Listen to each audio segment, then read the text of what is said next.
memuji dan menyembah Engkau. Dan kami tidak mau berhenti untuk tetap meninggikan Engkau Tuhan. Sekalipun mungkin esok hari kami tidak bertemu di tempat ini.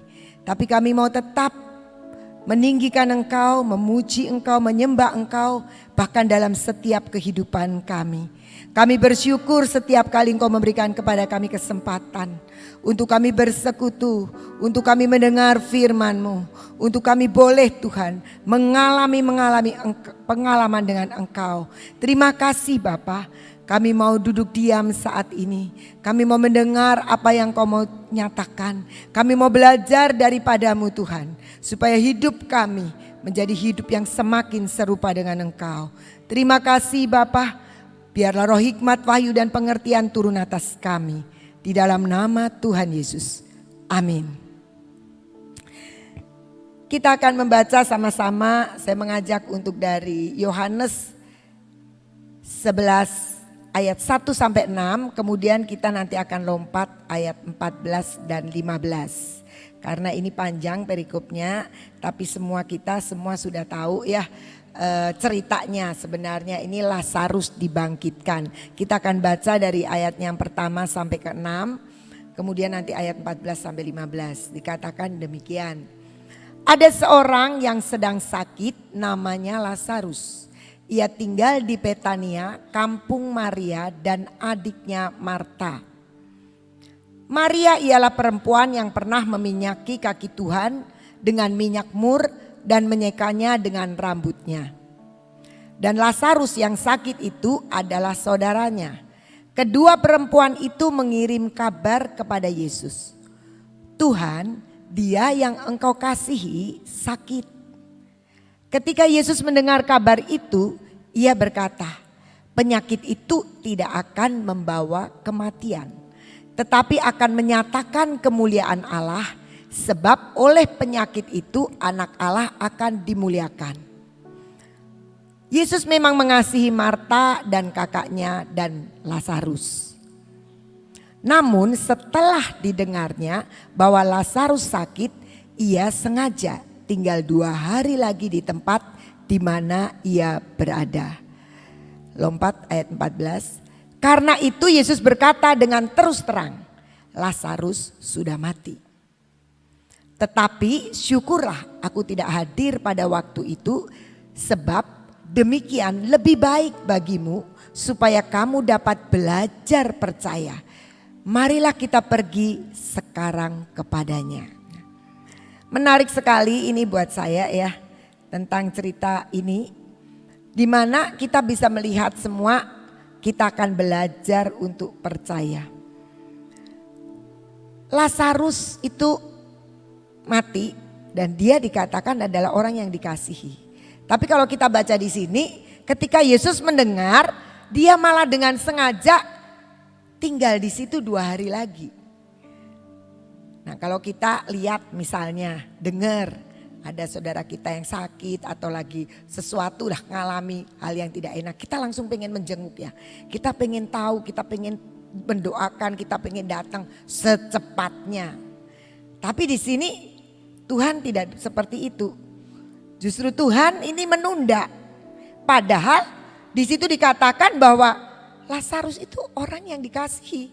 Tuhan, dia yang dikasihi itu sakit. Tapi kenapa justru Tuhan itu menunda untuk menjenguk Lazarus? Karena di situ dikatakan di dalam ayat 15, sebab dengan demikian lebih baik bagimu supaya kamu dapat belajar percaya. Setiap kita orang Kristen seringkali kita disebut orang percaya ya. Kita semua ini orang percaya. Tapi enggak jelas juga kan percayanya sama siapa. Kadang-kadang kita percaya tapi percayanya sama akal pikiran kita. Kita sudah terima Yesus tapi kita bisa lebih percaya dengan yang lain. Ternyata kepercayaan itu butuh belajar. Jadi tidak dengan demikian, tidak dengan otomatis kepercayaan itu ada. Dan ketika kita percaya dengan Yesus, terus berhenti itu kepercayaannya. Ternyata tidak. Tuhan sendiri mengatakan supaya kamu dapat belajar percaya. Berarti percaya itu butuh belajar. Nah, siapa yang butuh belajar? Kamu katanya. Siapa? Murid-murid Yesus untuk belajar percaya. Padahal murid-murid Yesus itu pasti sudah jadi orang percaya. Dia udah ngikuti kemana Yesus ada dan dia sudah melihat, menyaksikan mujizat-mujizat. Tapi ternyata kepercayaan mereka itu bagi Tuhan belum cukup. Kalau kita mulai merenungkan, kalau saya merenungkan, ternyata pasti murid-muridnya termasuk Marta dan Maria, kalau di kisah selanjutnya, mereka percaya Tuhan itu punya kuasa, mereka percaya Tuhan bisa menyembuhkan orang sakit, Tuhan bisa membuat orang lumpuh berjalan, tapi mereka belum bisa menjangkau orang yang mati dibangkitkan. Jadi mereka percaya Yesus itu bisa menyembuhkan. Percaya ketika Marta dan Maria mengirim berita kepada Yesus bahwa ini loh orang yang dikasihi itu sakit, yang engkau kasih ini sakit. Mereka tahu banget bahwa Yesus bisa menyembuhkan.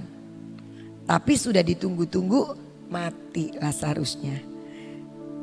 Padahal kalau kita lihat bahwa Yesus itu ngomong, penyakit itu tidak akan membawa kematian. Tapi kenyataannya mati. Yang kasih tahu kalau mati siapa? Yesus sendiri. Dia cerita sama murid-muridnya, nih aku mau terus terang lo ya, Lazarus itu sudah mati. Padahal Yesus yang sama bilang penyakit itu tidak akan membawa kematian. Saya mulai merenungkan, oh itu toh yang dimaksud Tuhan, belajar percaya. Orang kalau namanya belajar itu tidak hanya oh ya udah sepintas ngerti, nggak bisa. Kalau orang belajar itu kan diulang lagi, direnungkan, diperhatikan, dilatih. Itu belajar. Belajar nggak sekedar kita baca selesai. Nggak sekedar kita mendengar selesai. Coba kalau anak-anak siswa itu cuma dengar sekali, coba kalau diuji, saya yakin mereka nggak bisa. Paling mungkin 20%, 40%. Tapi mereka harus berlatih, harus belajar mengulang kembali, merenungkan kembali, melatih kembali, baru mereka bisa. Nah, seperti itu dengan percaya. Yang pertama, bagaimana kita belajar percaya? Saya melihat di sini adalah ketika kita melihat firman Tuhan, berpegang kepada firman. Tuhan bilang penyakit itu tidak akan membawa kematian. Nah, itu yang mesti dipegang. Penyakit itu enggak bawa kematian. Tapi 2 hari kemudian Tuhan ngomong, terus terang aja nih, Lazarus sudah mati. Nah, kalau kita dengar gitu, oh berarti Tuhan itu janjinya nggak ditepati. Tuhan itu ngomongnya salah, buktinya mati. Nah, kita seringkali begitu. Ketika kita mendapat janji Tuhan, selesai kita mendapat janji Tuhan, besok kita melihat hal yang sangat kontradiksi dengan apa yang dijanjikan oleh Tuhan. Pernah nggak ngalami seperti itu? Pernah ya pasti. Tuhan, Tuhan mau memberkati engkau, tapi ditunggu-tunggu kayaknya malah kita bukan diberkati, malah banyak rugi gitu, sepertinya gitu. Tapi di sini kita bisa melihat belajar percaya itu mempercayai firman secara utuh untuk dipegang. Enggak jelas nanti di pertengahannya gimana, ujungnya Lazarus memang hidup kan? Kenapa harus didemonstrasikan seperti itu? Karena supaya kamu belajar percaya nih bahwa aku ini Yesus bisa membangkitkan orang mati. Kamu kan cuma kenal aku, bisa menyembuhkan, membuat mujizat-mujizat, air jadi anggur, berjalan di atas air dan sebagainya. Tapi aku mau kamu belajar untuk percaya lebih lagi, yaitu setiap perkataan firman Tuhan pasti akan jadi, walaupun harus melewati satu pernyataan Tuhan lagi yang sepertinya kok berlawanan dengan yang pertama. Penyakit itu nggak bikin mati, tapi Lazarus itu mati. Sedangkan penyakit yang ada di Lazarus itu tidak bikin mati. Jadi yang pertama kita harus melihat bagaimana kita memegang firman dan percaya firman itu pasti jadi. Ujungnya Lazarus memang tidak mati, tetapi ada sesuatu yang Tuhan ingin beritahukan, Tuhan ingin nyatakan kepada murid-muridnya. Kamu ini belum utuh percaya sama aku. Kamu tuh belum melihat aku lebih besar, lebih dahsyat lagi. Kamu itu belum kenal aku seutuhnya. Tapi kamu harus belajar percaya bahwa aku bisa lakukan lebih daripada yang saat ini engkau pikir Tuhan bisa lakukan.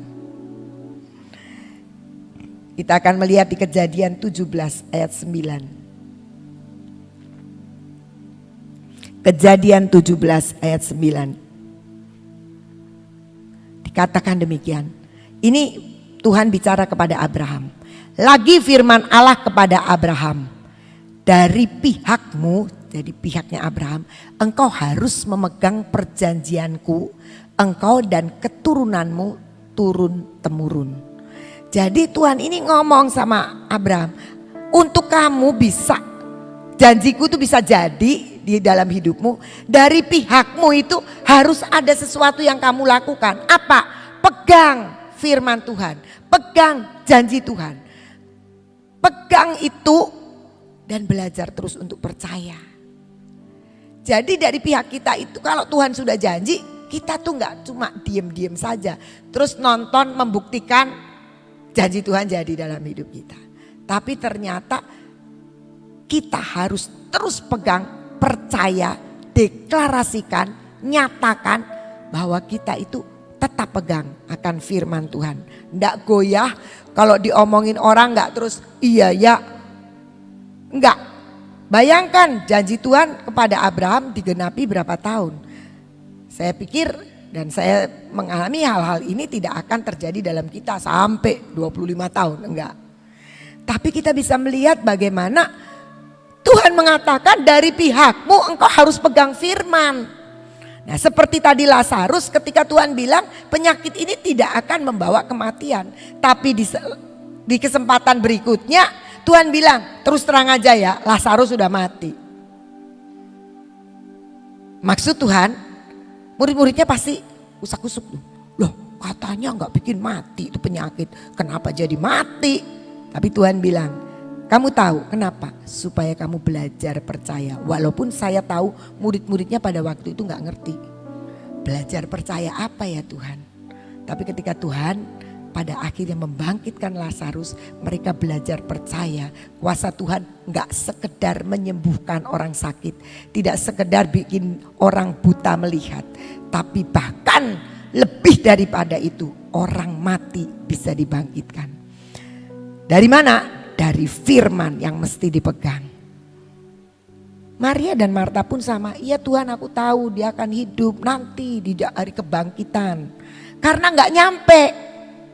Tapi Tuhan makanya itu belajar percaya untuk tidak membatasi Tuhan.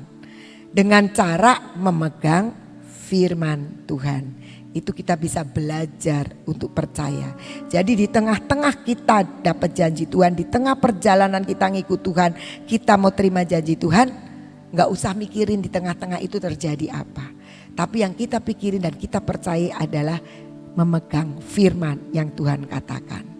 Kita mengalami Purim, hari pembalikan keadaan. Saat ini saya tidak tahu apakah ada yang sudah merasakan pembalikan keadaan atau belum. Tapi percayalah itu pasti terjadi dalam hidup kita.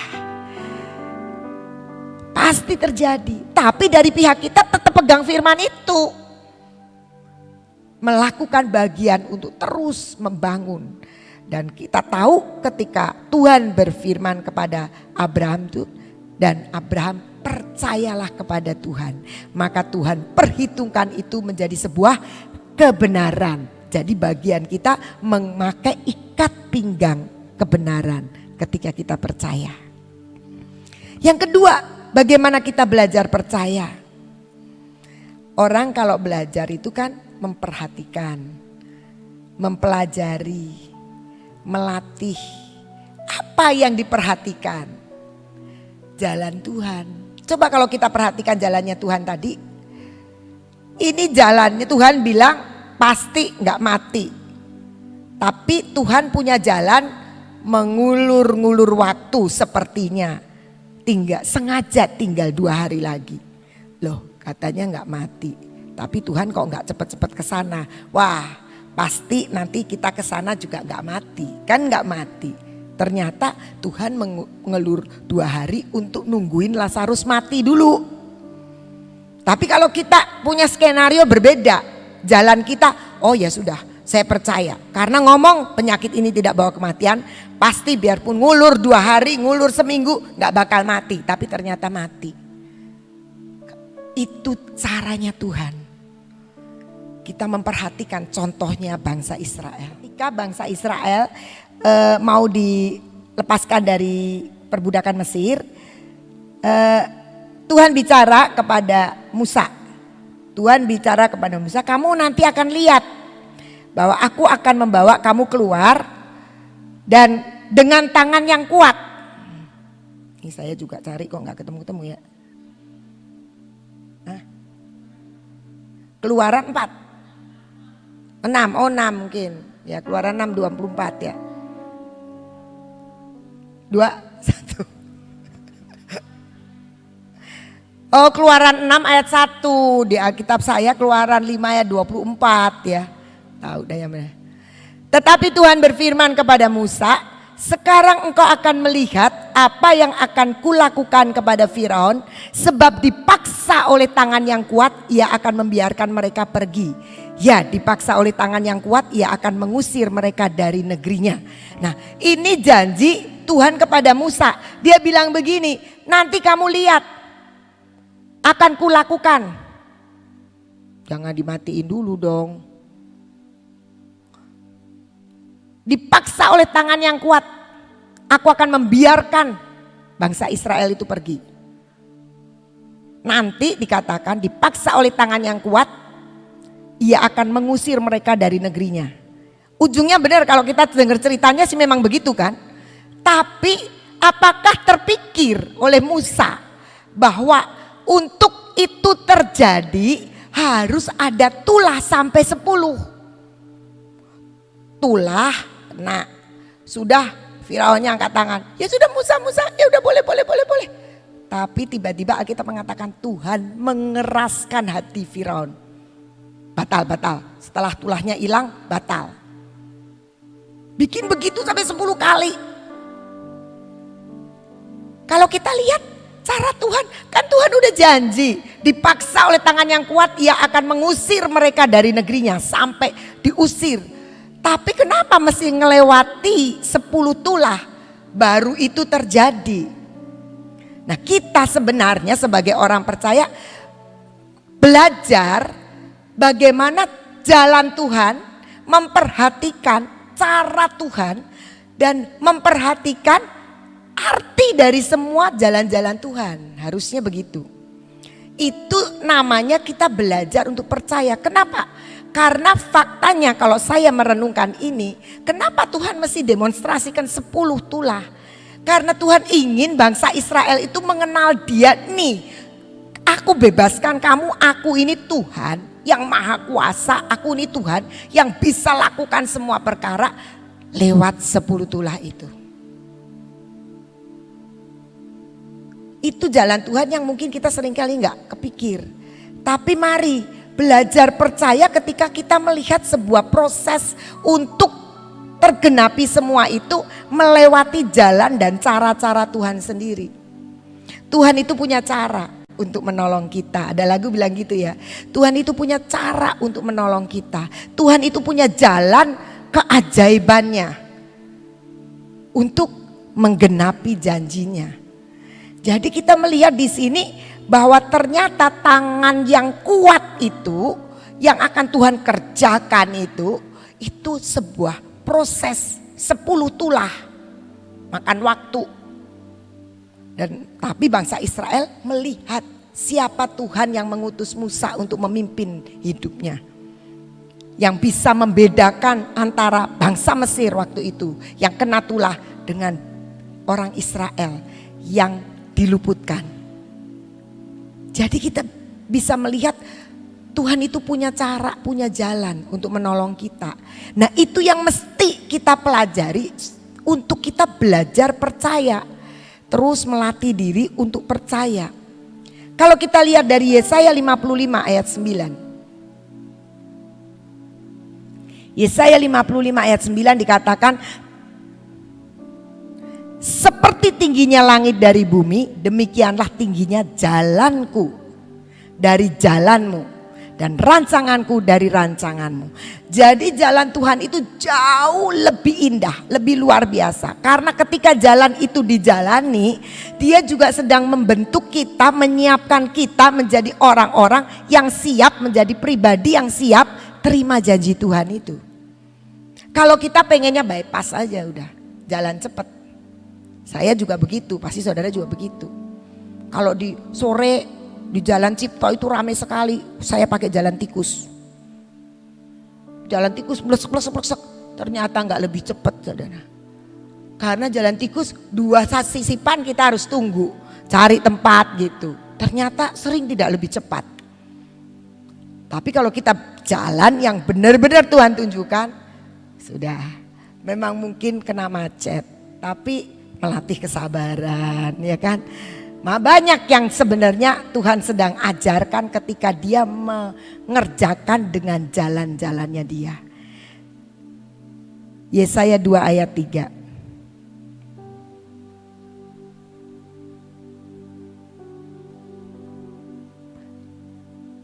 Dan banyak suku bangsa akan pergi serta berkata, mari kita naik ke gunung Tuhan, ke rumah Allah Yakub, supaya Ia mengajar kita tentang jalan-jalannya dan supaya kita berjalan menempuhnya, sebab dari Sion akan keluar pengajaran dan firman Tuhan dari Yerusalem.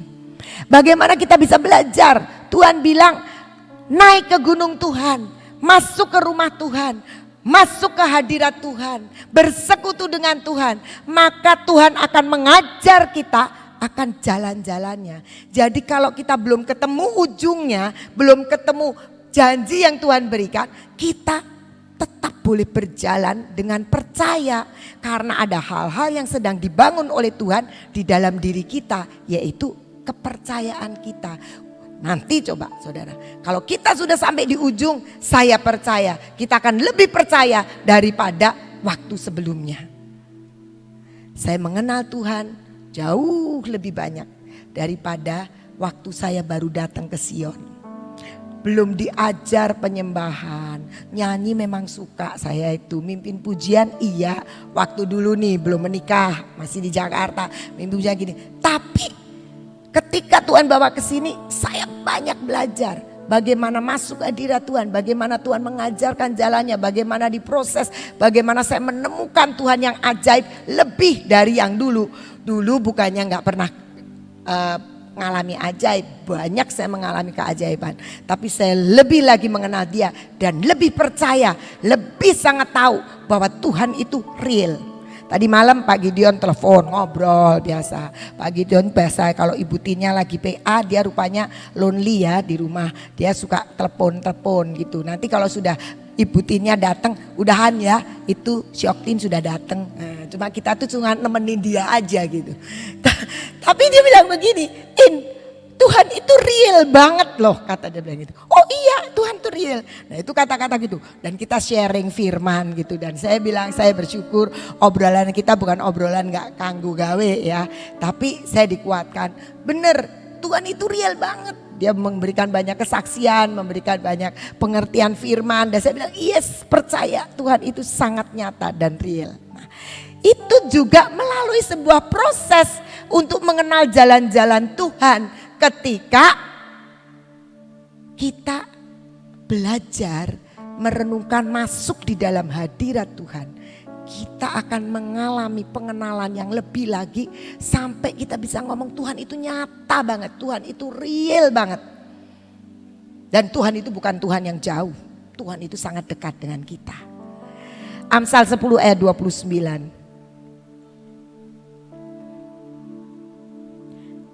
Amsal 10 ayat 29 dikatakan, jalan Tuhan adalah perlindungan bagi orang yang tulus.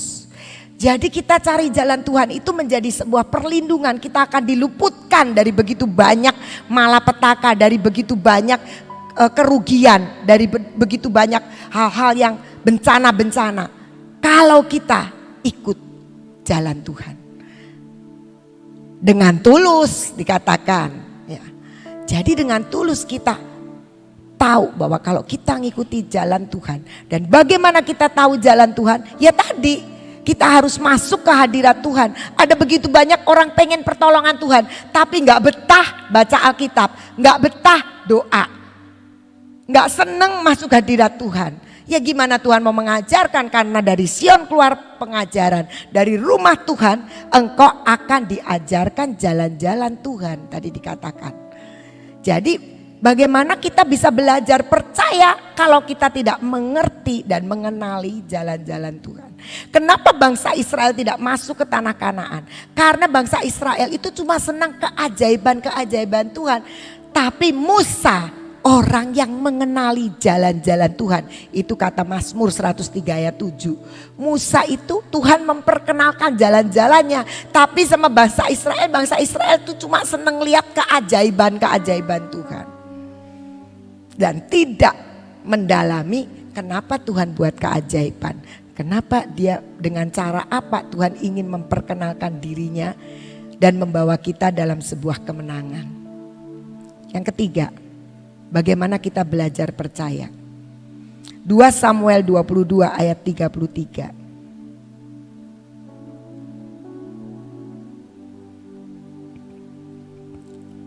Sebab segala hukumnya kuperhatikan. Wah ini lagi, salah lagi ya. 2 Samuel 22 ayat 33.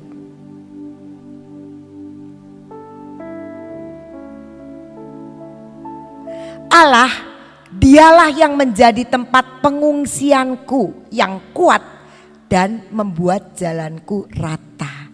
Bagaimana kita bisa belajar percaya kalau ada apa-apa jangan lari ke tempat lain. Tapi larilah ke Tuhan. Dia menjadi tempat pengungsian kita. Orang kalau ngungsi itu sebenarnya apa sih? Ingin menyelamatkan diri kan? Kalau dia pergi dalam pengungsian, dia merasakan bahwa tempat pengungsian itu lebih aman dan lebih baik. Nah tetapi sekarang di mana kita mengungsi? Orang yang mau belajar percaya, ngungsinya itu ke tempat Tuhan. Dia akan datang ke tempat Tuhan, ke tempat pengungsian. Dan dikatakan di situ, kalau Tuhan itu menjadi tempat pengungsian kita, maka dia akan membuat jalan kita rata. Cepet banget sih hilang itu ayat. Hobinya ngilangin ayat. Ya jadi kita bisa melihat. Gak berasa dia. Kita bisa melihat bahwa Tuhan itu menjadi tempat pengungsian kita yang kuat. Dan akan membuat jalanku rata. Semua orang gak ada yang seneng jalannya benjol-benjol, jalannya belok-belok. Semua kan pengennya kalau bisa rata. Makanya ada jalan tol kan senengnya milih tol. Biar bayar juga tol aja, lebih cepet kan.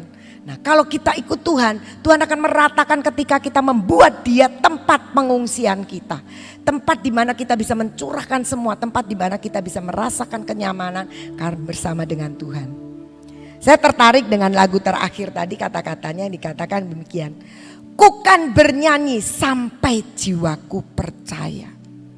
Kadang-kadang kita kurang percaya, tapi mari kita menyembah Tuhan dikatakan. Sampai hatiku mendengar lagu pengharapan dikatakan. Mari kita terus masuk di hadirat Tuhan sampai jiwa kita menjadi percaya. Mari kita terus memuji dan menyembah Tuhan sampai hati kita mendengar pengharapan. Percayalah lewat semua itu kepercayaan kita kepada Tuhan akan terus bertumbuh. Tuhan bilang ini nih Lazarus mati nih supaya kamu murid-murid Tuhan itu belajar percaya. Percaya itu memang harus belajar. Ada tingkatnya. Mungkin kita percaya Tuhan sebagai juru selamat, selesai. Tapi Tuhan mau kita percaya lebih lagi. Mungkin kita sudah percaya Tuhan bisa buat air jadi anggur. Tuhan bisa bikin orang sakit disembuhkan. Tuhan bisa membuat orang lumpuh berjalan. Kita bisa melihat keajaiban begitu banyak. Tapi Tuhan mau kita meningkatkan lagi. Tidak sekedar itu, tapi sampai orang mati dibangkitkan. Enggak begitu lagi, sampai lebih tinggi lagi. Bagaimana kita bisa diajar oleh Tuhan untuk mengenali jalan-jalan Tuhan.